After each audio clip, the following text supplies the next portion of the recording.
محمد بلال کی ویڈیوز۔ بسم اللہ الرحمن الرحیم۔ السلام علیکم خواتین و حضرات، آپ یوٹیوب چینل دیکھ رہے ہیں اور میں محمد بلال ہوں۔ امید ہے آپ سب خیریت سے ہوں گے، ٹھیک ٹھاک ہوں گے۔ آج کا جو ہمارا ٹاپک ہے وہ ہے آپس میں صلح کرا دینا۔ آپس میں صلح کرا دینے کا اجر اور ثواب کتنا ہے، اور ہمارے نبی حضرت محمد صلی اللہ علیہ وسلم نے اس کے بارے میں کیا فرمایا، کیا بتایا ہم سب کو۔ تو حضرت محمد صلی اللہ علیہ وسلم نے ارشاد فرمایا کہ کیا میں تمہیں وہ چیز نہ بتا دوں جو نفلی روزے، نماز، صدقے سے افضل ہے؟ تو صحابہ رضی اللہ عنہ سامنے بیٹھے تھے، اس میں سے ایک صحابی کھڑے ہوئے اور عرض کیا کہ اے اللہ کے رسول، ضرور بتائیں کہ وہ کیا چیز ہے۔ تو آپ علیہ السلام نے فرمایا کہ وہ چیز یہ ہے کہ دو لڑنے والوں میں، دو آدمیوں میں بگاڑ ہوا ہے، اس میں صلح کرا دینا، ان کی اصلاح کر دینا دو لڑنے والوں کی۔ تو وہ یہ چیز ہے جو اللہ کے نبی نے ہمیں بتائی کہ اس کا یہ نفلی روزے، نماز اور صدقے سے افضل بتائیے۔ اور خواتین و حضرات، فرمایا کہ دو مومن بھائی ہیں۔ ہمارا سگا بھائی صرف بھائی نہیں ہے، بلکہ ہمارے گھر میں، ہمارے گھر کے برابر میں جو پڑوسی ہیں وہ بھی ہمارے بھائی ہیں۔ ہم جس علاقے میں رہتے ہیں وہاں جتنے لوگ ہیں وہ سب ہمارے بھائی ہیں، تمام لوگ ہمارے بھائی ہیں۔ وہ کالے ہوں، گورے ہوں، وہ امیر ہوں، وہ غریب ہوں، وہ جس فرقے سے تعلق رکھتے ہوں، جس مذہب سے ہوں، جس قوم سے ہوں، وہ سب ہمارے بھائی ہیں، کیونکہ فرمایا کہ مومنین بھائی ہیں۔ تو بھائیوں میں، تو اپنے بھائیوں میں اگر لڑائی ہو گئی ہو، جھگڑا ہو رہا ہو، تو ان کی صلح کرا دینا اور اللہ سے ڈرتے رہنا تاکہ اللہ ہم پر رحم کرے۔ تو اس سے یہ معلوم ہوا خواتین و حضرات کہ دو بھائیوں میں، دو آدمیوں میں لڑائی ہو رہی ہے اور ہم ان کی صلح نہیں کرائیں گے، تو اس کا مطلب کیا ہوا کہ ہمیں اللہ سے ڈرتے نہیں ہیں، ہمیں اللہ کا ڈر نہیں ہے۔ اور دوسرا کیا کہ اللہ ہم پر رحم نہیں کرے گا، ہم اللہ کی رحمت سے محروم ہیں جب تک ہم یہ کام نہیں کر رہے۔ ہم کہیں سے گزر رہے ہیں، وہاں جھگڑا ہو رہا ہے، لڑائی ہو رہی ہے، اکثر یہ اب تو ہوتا ہی رہتا ہے عام طور پہ جگہ جگہ، تو لڑائی ہو رہی ہے، جھگڑا ہو رہا ہے کسی بات پر، تو ہم وہاں سے دیکھتے ہوئے گزر گئے بس۔ بلکہ ہمارا فرض کیا ہے کہ ہم گاڑی میں ہیں تو گاڑی سے اتریں اور جا کر صلح کرانے کی کوشش کریں، ان کو کسی طریقے سے ہٹائیں، لڑنے سے بچائیں، پھر ان کو سمجھائیں، ان کا دل نرم ہو کریں تاکہ وہ ان کی صلح ہو جائے اور لڑائی جھگڑا اور ختم ہو جائے، تاکہ پھر اللہ ہم پر رحم کرے۔ اور خواتین و حضرات، اسی کے ساتھ ایک اور حدیث حضرت محمد صلی اللہ علیہ وسلم نے ارشاد فرمایا کہ جو مسلمان، ہر مسلمان پر جو ہے نا یہ جائز نہیں ہے، مسلمان پر یہ جائز نہیں ہے کہ وہ اپنے مسلمان بھائی سے 3 دن سے زیادہ جو ہے قطع تعلق رکھے۔ 3 دن سے زیادہ یہ ہم پر جائز نہیں ہے۔ اور اگر یہ قطع تعلقی اسی طرح سے چلتی رہی تو پھر کیا ہوگا؟ پھر اس کا نقصان یہ ہوگا کہ ہم جو ہے حق سے دور رہیں گے، حق پر نہیں ہوں گے، حق کے راستے بھی نہیں ہوں گے، بلکہ حق سے ہٹے ہوئے ہوں گے اور حق سے دور ہوں گے اگر یہ قطع تعلقی ہماری ایسے ہی چلتی رہی۔ اور ان قطع تعلق جو دو آدمیوں میں ہوا ہے، ان دونوں میں سے ایک پہل کرے صلح کرنے کی کہ یار میں آگے بڑھتا ہوں، میں جھکتا ہوں، صلح کرتا ہوں، معافی مانگ لیتا ہوں، تو اس کی پہل کی وجہ سے جو قطع تعلق جو کتنے دن تھا، اس میں اس کا جو گناہ اس کو ملا تھا، وہ گناہ اس پہل کی وجہ سے، اس صلح کرنے کی وجہ سے ختم ہو جائے گا، اللہ ختم کر دے گا۔ یہ پہل کرنا اس گناہ کا کفارہ ہو جائے گا قطع تعلقی کا۔ تو خواتین و حضرات، قطع تعلقی سے ہمیں نقصان یہ ہوتا ہے کہ ہمیں گناہ ملتا ہے، اور اگر ایسے ہی قطع تعلقی رہی تو گناہ میں اضافہ ہوتا رہے گا، گناہ ہمارے بڑھتے رہیں گے۔ ایسا نہیں ہے کہ قطع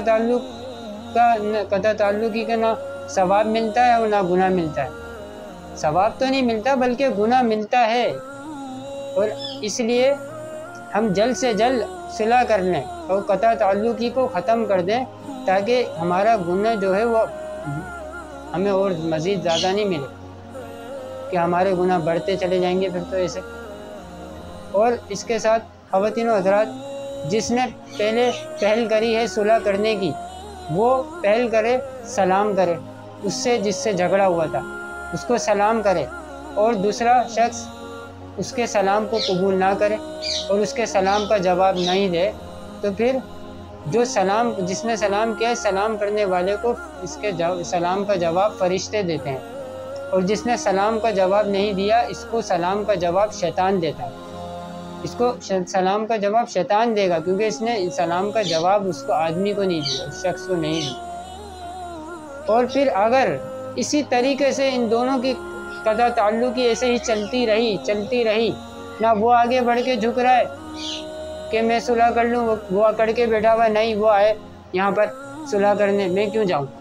اور وہ پہلے والا بھی کہہ رہا ہے کہ وہ آئے صلح کرنے، میں کیوں جاؤں، تو ان دونوں کی اگر ایسی قطع تعلقی چلتی رہی تو خواتین و حضرات زندگی گزرتی رہے گی، گناہ بڑھتے چل جائیں گے، اور بڑھتے بڑھتے کہاں پہنچ جائیں گے، جب موت آئے گی تو مرنے کے بعد آپ علیہ السلام نے فرمایا کہ یہ دونوں شخص جنت میں داخل نہیں ہوں گے۔ اور اگر کسی وجہ سے اللہ نے ان کو جنت میں داخل کر بھی دیا تو یہ اپنے گھر والوں کے ساتھ، اپنی بیوی بچوں کے ساتھ، بہن بھائیوں کے ساتھ اکٹھے نہیں ہوں گے، بلکہ اللہ تعالیٰ ان دونوں کو الگ رکھیں گے جو قطع تعلقی کر آئیں دنیا سے۔ تو اس کا کتنا بڑا نقصان ہے، ہم کتنے بڑے نقصان میں جا رہے ہیں ہمیں بالکل بھی نہیں پتہ کہ ایک قطع تعلقی کرنے کی وجہ سے، اور اتنا بڑا نقصان کہ دنیا میں اللہ ہم پر رحم نہیں کریں گے، بالکل بھی رحم نہیں کریں گے، اور پھر قطع تعلقی کا جو گناہ ہے وہ بڑھتا چلا جائے گا، دن گزرتے رہیں گے، قطع تعلقی قائم رہے گی، موت تک قطع تعلقی قائم رہے گی، اور کتنے گناہ ہو جائیں گے۔ پھر اس کے بعد مرنے کے بعد عذاب، اور جنت میں داخلہ نہیں ہوگا۔ اگر جنت میں داخل ہو گئے تو گھر والوں سے دور، بیوی بچوں سے دور، الگ کہیں اللہ پاک رکھیں گے۔ تو اس کا بہت بڑا نقصان ہے خواتین و حضرات۔ ہم جو ہے کوشش کریں، اور کہ ہم کوشش کریں کہ ہماری جن لوگوں سے بھی قطع تعلقی ہوئی بھی ہے ان کو ہم ختم کر دیں، ہم جائیں ان کے پاس، ہم معافی مانگیں۔ ہم معافی مانگ لیں گے تو ہم نیچے جھکنے سے انسان جو ہے وہ نیچے نہیں ہو جاتا، بلکہ اللہ کی نظر میں اونچا ہو جاتا ہے، اور جو اللہ کی نظر میں اونچا ہو جاتا ہے اللہ اس کو مخلوق کی نظروں میں اونچا کر دیتا ہے۔ تو ہماری جن لوگوں سے قطع تعلقی ہوئی بھی ہے ہم اس کو ختم کریں، معافی مانگ لیں، اور پھر اللہ سے توبہ کر لیں کہ آئندہ ہم کسی سے قطع تعلقی نہیں کریں۔ اور پھر اس کے بعد خواتین و حضرات، قطع تعلقی کو ختم بھی کروانا یہ بھی ضروری ہے۔ یہ نہیں کہ ہم نے تو اپنی قطع تعلقی جن سے تھی وہ تو ختم کر دی، اب جو لوگوں کی ہمارے سامنے قطع تعلقی ہوئی بھی ہے، جھگڑا ہوا ہے، لڑائی ہوئی بھی ہے، اس کو ہم ختم نہیں کرا رہے، یہ بھی کرانا ہے، یہ ضروری ہے، ہم پر فرض ہے کہ ہم لوگوں کے جھگڑے کو ختم کریں۔ کیونکہ خواتین و حضرات، ایک گھر کے اندر جب لوگ رہتے ہیں، اکثریت ایک گھر کے اندر 8 10 لوگ رہتے ہیں، تو ان میں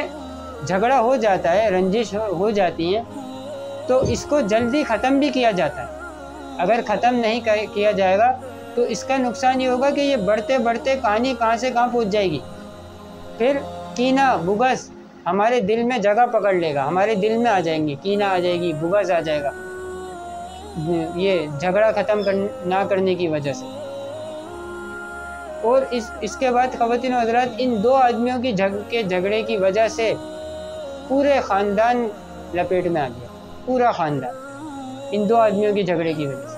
کیونکہ یہ آدمی اپنے گھر والوں کو، ایک نے اپنے گھر والوں کو کہہ دیا کہ ہمیں ان سے نہیں ملنا، ہمیں ان کے گھر نہیں جانا، میں نے کہہ دیا بس کوئی نہیں جائے گا۔ اس نے اپنے گھر والوں کو کہہ دیا کہ ان کے نہیں جانا، ہمارے گھر سے کوئی نہیں جائے گا، نہ وہ یہاں آئیں گے۔ تو یہ ایک تھا خاندان پورا نا، ملتے تھے، محبت دیتے تھے۔ یہ دو آدمیوں کی جھگڑے کی وجہ سے یہ خاندان آدھا ہو گیا، دو حصوں میں تقسیم ہو گیا، آدھا ادھر آدھا ادھر، تو کتنا بڑا نقصان ہو گیا نا۔ تو اس لیے اس کے لیے سب سے زیادہ اچھی اور سیدھی بات یہی ہے خواتین و حضرات کہ ہم لوگوں سے ملیں، لوگوں سے ملا کریں، جایا کریں ان سے ملنے کی، اور سلام کو عام کریں، سلام میں پہل کریں، کیونکہ سلام میں پہل کرنے والا بہت زبردست آدمی ہے، اس کا درجہ، اس کا مرتبہ بہت بڑا ہے۔ ہم اس میں سلام میں پہل کریں، اور جو ہے ہمارے گھر میں ایسا ہوتا ہے نا، ہم کہیں جا رہے ہیں، کسی تقریب میں جا رہے ہیں، یا کسی کی نے ہم دعوت دی ہے، ہم دعوت میں جا رہے ہیں، تو اکثر بچے کہتے ہیں کہ نہیں اماں میں نہیں جاؤں گا، میں ان کے گھر نہیں جاتا، مجھے ان کے گھر مزہ ہی نہیں آتا، آپ لوگ جائیں، میں گھر پر ہی ہوں۔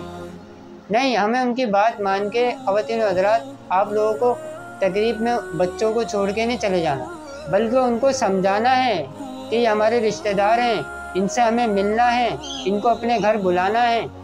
ان سے رشتہ ختم نہیں کرنا۔ آپ کو نہیں مزہ آتا، آپ نہیں چلو وہاں پر، لیکن چلو ضرور۔ تو اس سے کیا ہوگا کہ جو آپ لوگوں کے جو بچے ہیں وہ بڑے ہوں گے نا، تو ان کو یہ بات سمجھ آئے گی، وہ کبھی بھی ایسی غلطی نہیں کریں گے قطع تعلقی والی۔ تو اس لیے خواتین و حضرات، ہمیں لوگوں سے مل کے رہنا ہے، کیونکہ ہم حضرت محمد صلی اللہ علیہ وسلم کے امتی ہیں، ہمیں تو لوگوں کو محبت دینی ہے، آپ علیہ السلام کے اخلاق کے ساتھ لوگوں کے ساتھ پیش آنا ہے، ان کو پیار دینا ہے، ان کو خوشخبریاں سنانی ہیں، ان کو گلے سے لگانا ہے، اگر مال ہے تو ان کی مدد کرنی ہے، ان کی تکلیف کو دور کرنا ہے اللہ کے حکم سے۔ اس کام کے لیے خواتین و حضرات ہم آئے ہیں یہاں پر، کہ ہم اللہ کی عبادت کریں اور لوگوں کے ساتھ اچھے اخلاق کے ساتھ پیش آئیں، نہ خود لڑیں جھگڑیں، اور لڑائی جھگڑا ہو رہا ہے تو اس کو ختم کروائیں۔ اب لڑائی جھگڑا ختم ہونا کوئی بڑی بات تھوڑی ہے، بالکل آرام سے ہو جاتا۔ اب کرنا کیا ہے، میں آپ کو بتاتا ہوں۔ کرنا یہ ہے کہ دو لڑائی جھگڑے، آپ کو پتہ ہے کہ بھئی ان دونوں میں جھگڑا ہوا ہوا ہے، اور یہ اتنے دن سے ہوا ہوا ہے۔ اب کیا آپ کو کیا کرنا کہ ایک کے پاس گئے آپ نے اس کو جا کے جھوٹ بول دیا۔ کیا جھوٹ بولا کہ یار وہ عابد جو ہے نا، عابد وہ کہہ رہا تھا کہ یار اس سے نا بہت غلطی ہو گئی، وہ بہت جو ہے نا اس بات پر افسوس کر رہا ہے کہ یار میرے پہ نا شیطان نے حملہ کر دیا، تو شیطان کے اس حملے کی وجہ سے جو ہے نا میں راشد سے جھگڑا ہوں، تو یار مجھے بہت افسوس ہے، میں کیا کروں یار، راشد تو ایسا لڑکا نہیں ہے، لیکن میں اس سے جھگڑا، اور میں نے اس کو پتہ نہیں کیا کچھ کہہ دیا اور مارا بھی۔ آپ نے یہ جھوٹ ماں بول دیا، اب آپ اس کے پاس چلے گئے، عابد کے پاس۔ اب عابد کو آپ بولو کہ یار راشد کہہ رہا تھا کہ یار مجھ سے نا بہت بڑی غلطی ہو گئی یار، کہ یار میں نا راشد سے جو ہے نا عابد سے لڑا ہوں، مجھے عابد سے لڑنا نہیں چاہیے تھا، کہ شیطان نے مجھ پر حملہ کیا اور میں اس سے لڑا، میں نے اس کو پتہ نہیں کیا کچھ کہہ دیا۔ یہ اگر ہم تھوڑی سا جھوٹ اس کو بول دیں، تھوڑا سا جھوٹ اس کو بول دیں، اگر یہ بولنے سے ان میں صلح ہو جائے تو اس کا گناہ نہیں ہے، اس کا گناہ نہیں ہے، اور یہ جھوٹ نہیں کہلائے گا، کہ آپ علیہ السلام نے فرمایا ہے اس کا مفہوم، اس کا کوئی گناہ نہیں، کیونکہ خواتین و حضرات، دو جھگڑنے والوں میں صلح کرانا اتنی اہم چیز ہے کہ شریعت نے ہمیں اس کے لیے جھوٹ بولنے کو بھی فرمایا، گوارا فرمایا کہ ہم جھوٹ بول سکتے ہیں، اتنی اہم چیز ہے صلح کرانا۔ اور حضرت کلثوم رضی اللہ عنہ فرماتی ہیں کہ میں نے ایک مرتبہ حضور صلی اللہ علیہ وسلم کو ارشاد فرماتے ہوئے سنا کہ اگر دو شخص لڑ رہے ہیں اور ایک شخص جو ہے، تیسرا شخص جو ہے، ان دونوں میں صلح کرانے کے لیے جھوٹ بول رہا ہے، اس کو بول رہا ہے کہ وہ تمہاری تعریف کر رہا تھا اور اس سے غلطی ہو گئی، دوسرے کو بول رہا ہے یار وہ تمہاری تعریف کر رہا تھا اور اس سے غلطی ہو گئی کہ میں اس سے جھگڑا، تو یہ جھوٹ نہیں کہلائے گا، اور اس جھوٹ کا کوئی گناہ بھی نہیں ہوگا۔ تو ہم یہ کر سکتے ہیں خواتین و حضرات، ہم اپنی زندگی گزار رہے ہیں، ہم کام پر جاب کر رہے ہیں یا کہیں کام جو بھی کر رہے ہیں، ہم اس کے ساتھ ساتھ ہم اللہ کی عبادت، اور اللہ کی عبادت کے ساتھ ساتھ ہمیں یہ کام بھی کرنا ہے، ہمیں دیکھنا ہمارے خاندان میں کس کا جھگڑا ہوا، کس کی قطع تعلقی کافی ٹائم سے چل رہی ہے اور وہ ایک دوسرے سے نہیں ملتے، ہم ٹائم نکالیں اپنے کام سے، اپنے جاب سے کوئی ٹائم نکالیں اور ٹائم نکال کے ان کی صلح کریں۔ اب صلح کرانے کا یہی بیسٹ طریقہ ہے، آپ ایک دوسرے کی محبتیں دلوں میں ڈالو، اس کے پاس جاؤ، اس کی محبت اس کے دل میں ڈالو، اس کی محبت اس کے دل میں، اس طریقے سے بات کرو تاکہ پھر جب یہ دونوں کسی موقع پہ ملیں گے نا تو یہ دونوں ملتے ہی جو ہے نا ایک دوسرے سے کو دیکھ کے مسکرائیں گے. وہ اس کو دیکھ کے مسکرائے گا تو وہ خود ہی اس دوسرے کو دیکھ کے سامنے والے کو دیکھ کے مسکرا جائے گا. تو ان دونوں کی صلح ہو جائے گی. یہ دونوں ایک دوسرے سے یہ نہیں پوچھیں گے کہ میرے پاس وہ آیا تھا اور اس نے آ کے ایسے ایسے کہا, نہیں, نہ وہ پوچھے گا نہ یہ. اب اس کا اور زیادہ اچھا حل یہ ہو سکتا ہے کہ ہم دو بندوں میں صلح کرا دیں اس طریقے سے جیسے میں نے آپ کو بتایا, اور پھر اس کے بعد ہم کیا کریں, ہم یہ دونوں پتہ نہیں کب ملیں یا ملے بھی یا نہیں ملے, ہم کیا کریں, ہم ان دونوں کی دعوت رکھ دیں. ہم ان کو کہیں نہ کہیں دعوت میں بلائیں یا کسی تک کوئی تقریب رکھ دیں, اچھا سا کھانا بنا لیں. یہ دونوں وہاں آئیں گے, ان دونوں کو ویسے ہی آپ نے ان کے دلوں میں یہ بات ڈالی ہوئی ہے, تعریف ایک دوسرے کی ہے, تو ان کے دل ویسے ہی نرم ہوئے ہیں, ایک دوسرے کی محبت ان کے دل میں ہے. اب جب یہ آپ کے پاس آئیں گے دعوت میں ملیں گے تو یہ بالکل صحیح ملیں گے. تو آپ نے دیکھیں کتنا بڑا کام کر دیا, کتنا بڑا کام کر دیا کہ دو لڑنے جھگڑنے والوں میں بہترین صلح کرا دی. تو اللہ آپ سے راضی ہو گئے, تو دنیا بھی بن گئی اور آخرت بھی بن گئی. تو خواتین و حضرات اس کا انشاءاللہ اہتمام کریں اور انشاءاللہ کل تک اپنا بہت خیال رکھیے گا. ایک نئی ویڈیو کے ساتھ انشاءاللہ میں آپ کے سامنے حاضر ہوں گا. السلام علیکم, اللہ حافظ.